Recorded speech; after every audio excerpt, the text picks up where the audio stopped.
लोकायुक्त के SP John Anthony जी ने आज गुलबर्गा यूनिवर्सिटी के वुमेन्स हॉस्टल में फिर से रेड करके वहां पर उन्होंने इंस्पेक्शन किया और वहां के टीम मेंबर से उन्होंने बात की। रिसेंटली प्रजावाणी पेपर में इन्होंने एक मेमोरेंडम दिया था जिसमें वो लोगों ने मेंशन किया था कि हमें वुमेन्स हॉस्टल में जो फैसिलिटीज मिलना चाहिए वो फैसिलिटीज हमें नहीं मिल रहे हैं। तो उसी के बीच चलते जॉन एंथोनी ने अपनी टीम के साथ आज सुबह सुबह यहां पर उन्होंने इंस्पेक्शन किया, जहां पर उन्होंने काफी सारी चीजों का मुआयना किया और लोगों से बात की और उन्होंने बताया कि यहां पर जिन्होंने भी नेग्लिजेंसी कर रहे हैं उन पर मैं स्ट्रिक्टली एक्शन लूंगा। जॉन एंथोनी ने अपने गुस्से से वहां के स्टाफ से, वहां के रहने वालों से उन्हें कड़ी से कड़ी बात में बताया कि यहां पर जो फैसिलिटीज मिलने चाहिए वो अगर नहीं मिलते हैं तो मैं आप लोगों पर एक्शन लूंगा। और वुमेन्स हॉस्टल में जो भी फूड कॉन्ट्रैक्टर्स हैं, जो भी सर्विस प्रोवाइडर्स हैं, उन सबको मिलने की बात जॉन एंथोनी ने की। आइए देखते हैं गुलबर्गा यूनिवर्सिटी के वुमेन्स हॉस्टल से एक रिपोर्ट।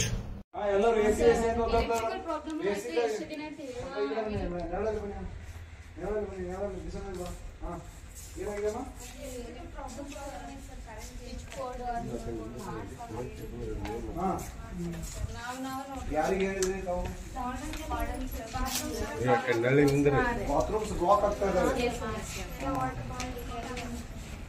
ನೀರು ನೋಡಕ್ಕಾಗಲ್ಲ. ಏನಕ್ಕೆ? ನೀರಲ್ಲಿ ಹೋಗೋದೇ ಇಲ್ಲ. ಎಂಜಿನಿಯರ್ ಸಾಹೇಬ್ರೆ, ಅಲ್ಲ ಅದೇನೋ ಆಗ್ತಾ ಇರ್ತದ ಸರ್, ಅದೆಲ್ಲ ನಾವು ಕ್ಲಿಯರ್ ಮಾಡಿಸ್ತಿರ್ತೇವೆ. ಅದು ರೆಗ್ಯುಲರ್ ಇದನ್ನೇ ಅದ ಸರ್. ಅಲ್ಲ ರೆಗ್ಯುಲರ್ ಆಗಿ ಒಂದು ಪರ್ಮನೆಂಟ್ ಸೊಲ್ಯೂಷನ್ ಆಗೋದಿಲ್ವ?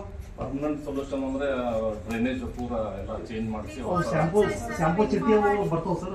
ಅವಾಗ ನಾವು ಕ್ಲೀನ್ ಮಾಡ್ತೇವೆ. ಶಾಂಪೂ ಚಿಟ್ಟಿ ಅವು ಹಾಕ್ತಾರೆ, ಅವು ಕ್ಲೀನ್ ಮಾಡ್ತಾರೆ.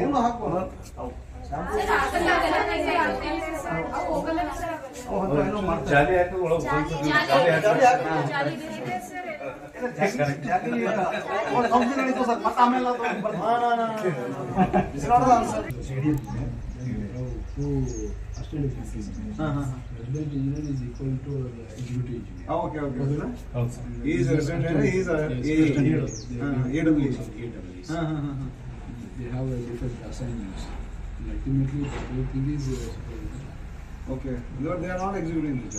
ಮೊದಲು ಇಲ್ಲಿ ಅಸಿಸ್ಟೆಂಟ್ ಇಂಜಿನಿಯರ್ಸ್ ಇದ್ರು ಸರ್.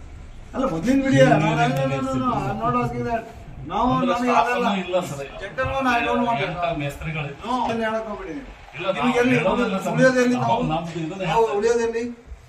ಉಳ್ಕೊಂಡಿದ್ರಲ್ಲಿ ತಾವು? ಇಲ್ಲ ಗುಲ್ಬರ್ಗದಲ್ಲಿ, ಅಲ್ಲಿ ಊರಲ್ಲಿ ಉಳ್ಕೊಂಡಿದ್ರಿ. Okay okay. ಇಲ್ಲೇ ರೆಸಿಡೆಂಟ್ ಇಲ್ಲಿ ಕ್ಯಾಂಪಸ್ ಅಲ್ಲಿ ಏನಿಲ್ಲ. ಓಕೆ. ಬಟ್ ಇದೆಲ್ಲ ಸಮಸ್ಯೆಗಳು ನೀವು ಮಾಡ್ತಿರ್ತೀವಿ ಸರ್. ಅವಾಗ ಎಲ್ಲ ಈಗೇನೋ ನೀರಿಂದನೂ ಪ್ರಾಬ್ಲಮ್ ಇಲ್ಲ ಸರ್. ಎಲೆಕ್ಟ್ರಿಕಲ್ ನಾವೆಲ್ಲ ಯೂತ್ ಫೆಸ್ಟಿವಲ್ ಅಂತ ಮಾಡಿ ಕಂಪಲ್ಸರಿ ಕೇಳಿದ್ರೆ ಡೆಫಿನೆಟ್ಲಿ ಸಹಜ. ಅವ್ರಿಗೆ ಲೈಟ್ ಇಲ್ಲ ಅಂದ್ರೆ ಸಹಜ ಬರ್ತಾರೆ. ಸಹಜ because you are staying here you are accessible comfortable ಮನೆ ಮರಗಿದೆ. ಮೋರ್ ಓವರ್ ಐ ಥಿಂಕ್ ಇವರೆಲ್ಲ ಇಂಜಿನಿಯರ್ಸ್ ಅಂತ ಗೊತ್ತಾ ನಮಗೆ? This is the fact. They know only VC. ಯಾಕಂದ್ರೆ ವಿಸಿಲಿ ಓಡಾಡ್ತಾರೆ, ದಿವಸ ಮಾತಾಡ್ತಾರೆ, ಏನು ಸುಖ ದುಃಖ. ಇವ್ರು ಇಂಜಿನಿಯರ್ಸ್ ಅನ್ನೋದು ಗೊತ್ತೇ ಇಲ್ಲ ಅವ್ರಿಗೆ. ಲೇಡೀಸ್ ಹಾಸ್ಟೆಲ್ ಕಡೆ ಯಾಕೆ ಅಮ್ಮ ಇವರೆಲ್ಲ ವಾರ್ಡನ್ ಇದ್ರೆ ಮಾತ್ರ ಬರ್ತೀವಿ ಸರ್ ನಾವು. ಅದು ಇರ್ಲಿ, ವಾರ್ಡನ್ಗೆ ಹೇಳ್ಬೇಕು ನಾನು ಬರ್ತಾ ಇದ್ದೀನಿ ಅಷ್ಟೇ ಬರ್ತೀವಿ ಸರ್. ಆಯ್ತಪ್ಪ. ವಾರ್ಡನ್ ಫೋನ್ ನಂಬರ್ ಇಲ್ಲ ತಮ್ಗೆ? ವಾರ್ಡನ್ಗೆ ಮಾತಾಡಿ, ಅಣ್ಣ ನಾನು ಬರ್ತಾ ಇದ್ದೀನಿ, ಅಪ್ಪ ನಾನು ಬರ್ತಾ ಇದ್ದೀನಿ, ಅಕ್ಕ ನಾನು ಬರ್ತಾ ಇದ್ದೀನಿ ಅಂತ ಹೇಳಿದ್ರೆ ಅವ್ರು ಬೇಡ ಅಂತ ಹೇಳ್ತಾರ? ಆಯ್ತಪ್ಪ. ಎಷ್ಟು ಸಮಯ ನೀವು ಬಂದಿದ್ರಿ ಇವ್ರ ಹತ್ರ? ಇಲ್ಲ ಇವ್ರ ಹತ್ರ ನಾವು ಹಂಗೇನು ಅವ್ರು ಏನು ಅವ್ರು ಕರ್ಕೊಂಡು ಎಷ್ಟು ಸಮಯ ಬಂದ್ರಿ? ಇಲ್ಲ ಅವ್ರು ಯಾವಾಗ ಹೇಳ್ತಾರ ಅವಾಗ ಬರ್ತೀವಿ ಸರ್.